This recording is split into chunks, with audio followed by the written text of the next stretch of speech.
గురజాల నియోజకవర్గంలో వైసీపీ కార్యకర్తలపై అక్రమ కేసులు బనాయించడం మంచి పద్ధతి కాదు. మాజీ ఎమ్మెల్యే కాసు. ఇక పూర్తి సమాచారం మేరకు పల్నాడు జిల్లా గురజాల నియోజకవర్గం మాజీ ఎమ్మెల్యే కాసు నర్సాపేట పట్టణంలో తన కార్యాలయంలో గురువారం సాయంత్రం 6 గంటల సమయంలో మీడియాతో మాట్లాడడం జరిగింది. గురజాల నియోజకవర్గంలో వైసీపీ కార్యకర్తలపై ఇష్టానుసారంగా అక్రమ కేసులు పెట్టి టీడీపీ నాయకులు వేధిస్తున్నారని, ఇది మంచి పద్ధతి కాదని పేర్కొన్నారు.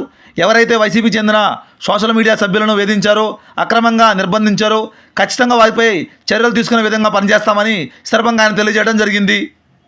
వాళ్ళు రక్షించుకోవడానికి ఇంట్లో గడేసుకొని తలుపులు వేసుకొని ఇంట్లో లోపలుంటే అప్పుడు వెంటనే నేను ఎస్పీ గారి దృష్టికి తీసుకెళ్తే ఎస్పీ గారు తక్షణమే స్పందించి సిఐల్ని అక్కడికి పంపించాడు.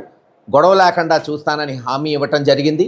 అక్కడ పిడుగురాళ్ల సిఐ కూడా నాకు మాట ఇచ్చి వాళ్ళని గొడవ లేకుండా చేస్తాం సార్, వాళ్ళ మీద ఎటువంటి కేసులు లేవని స్పష్టంగా చెప్పడం జరిగింది.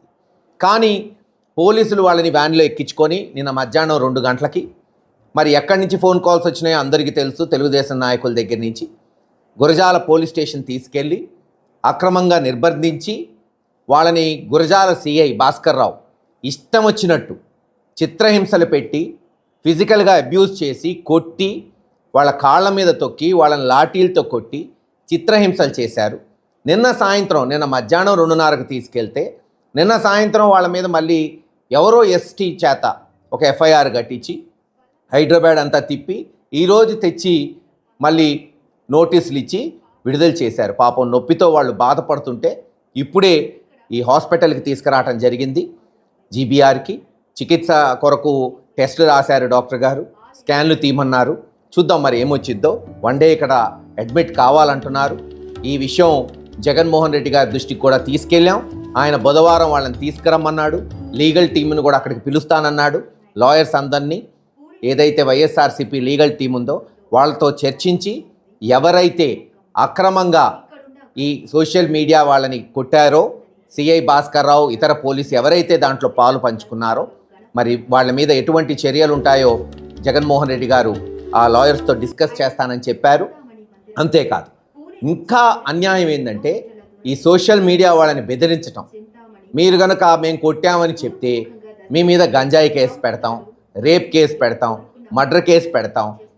ఒకటే చెప్తున్నా పోలీస్ వారికి, ఏ ప్రభుత్వం శాశ్వతం కాదు. మీరేదో అనుకుంటున్నారేమో, ఈ ప్రభుత్వం వచ్చింది ఓ 10 ఏళ్ళు 20 ఏళ్ళు ఉంటుందండి. 5 ఏళ్లే ఏ ప్రభుత్వానికి ఇచ్చినా టైము.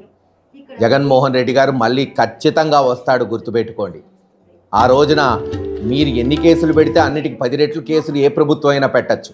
కేసులు పెట్టడం పెద్ద తెలియని విద్యేం కాదు. ఆలోచించుకోండి, మీకు అధికారం ఇచ్చింది, మీరు పదవిలో ఉన్నది ఈ రోజున మరి హాయిగా ప్రశాంతమైన వాతావరణం సృష్టించడానికి పోలీసు వారి, మీరు ఉద్యోగాల్లో ఉంది చేయండి. ఎస్, నిజంగా ఎవరన్నా వైఎస్ఆర్సీపీ నాయకులు తప్పు చేశారు, గొడవలు పెట్టుకున్నారు, లేదా ఎక్కడన్నా అఘాయిత్యాలు చేశారు, చట్టపరంగా చర్యలు తీసుకోండి, ఎవరు కాపాడం. కానీ అమాయకుల్ని, అన్యాయంగా యువకుల్ని తీసుకెళ్ళి బెదిరిస్తామంటే బెదిరిపోయే పార్టీ కాదు వైఎస్ఆర్సీపీ, జగన్మోహన్ రెడ్డి గారు. ప్రజాస్వామ్య పద్ధతిలో మేము అవసరమైతే రోడ్డు మీదకి వస్తాం, కోర్టులకు పోయి కేసులు వేస్తాం. ఏదైనా సరే అన్యాయం జరిగితే ఉపేక్షించేదే లేదని మరొకసారి తెలియజేస్తున్నాం. రేపు బుధవారం తప్పకుండా వీళ్ళని జగన్మోహన్ రెడ్డి గారి దగ్గరికి తీసుకెళ్ళటం జరుగుతుంది.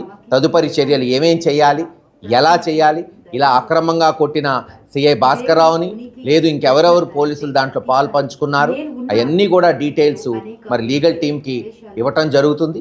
తదుపరి చర్యలు ఎలా ఉంటాయో మా అధ్యక్షుడు ఆయన నిర్ణయం ప్రకారం అందరం కూడా చేసుకుంటూ పోతాం. మరోసారి చెప్తున్నాం, అక్రమంగా కేసులు పెట్టినా కొట్టినా తప్పకుండా ప్రజాస్వామ్య పద్ధతిలో మాకున్న హక్కుల్ని హైకోర్టు ద్వారా కావచ్చు, ఇతర కోర్టుల ద్వారా కావచ్చు తేల్చుకోవడానికి వైఎస్ఆర్సీపీ పార్టీ ప్రతి నాయకుడు, గల్లీ వరకు ప్రతి నాయకుడు సమాయత్తంగా ఉన్నామని తెలియచేస్తున్నాం. త్వరలోనే డీజీపీ గారిని, అవసరమైతే ఐజీలని, ఎస్పీని కలిసి కూడా వాళ్ళ దృష్టికి